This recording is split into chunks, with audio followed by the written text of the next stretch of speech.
Then, whilst it lives, the king went past. Princess James lovely were king, gentle, and loved by everyone. Is that the only way to save my peoples? The king asked. It is the only way, the sorcerer says. The king knew the sorcerers were serious, but the ways ready to give up yet. The king sent a message to all of Scotland.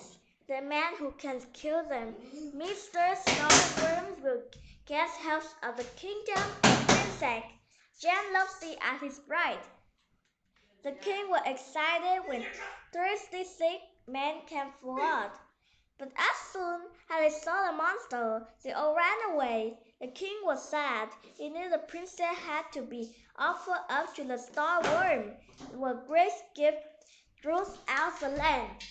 On the day before the princess would be offered to the monster, a farm boy went to the seashore.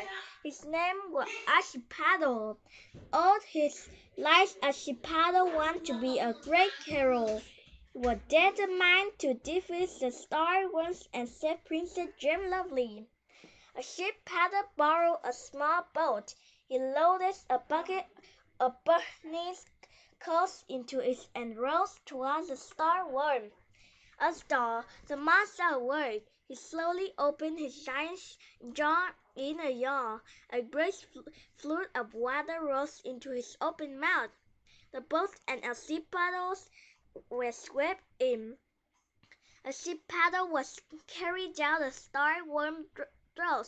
When the boat finally stopped, he stepped out into a pool of shallow water deep inside the monster. Ashipaddle climbed through the monster's body to the beating heart. He carried his knife and a bucket of hot coals. Ashipaddle used his knife to cut a hole in the monster's heart. He dumped the coals in the hole. Then he blew and blew until the fire became a huge blaze.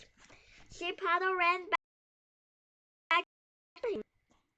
The star worm started to squeeze a journey as the fire burned in its heart.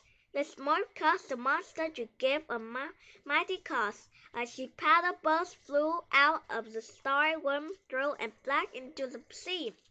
He quickly rowed to shore. Ashipaddle stood on the shore with the king, the princess, and many others. They watched the monster fling its tall height into the air. They drew its tall wings strike the sun.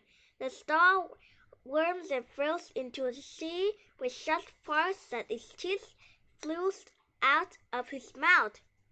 Finally, the monster closed up and died. Some say the star worm's teeth became the island's north of Scotland.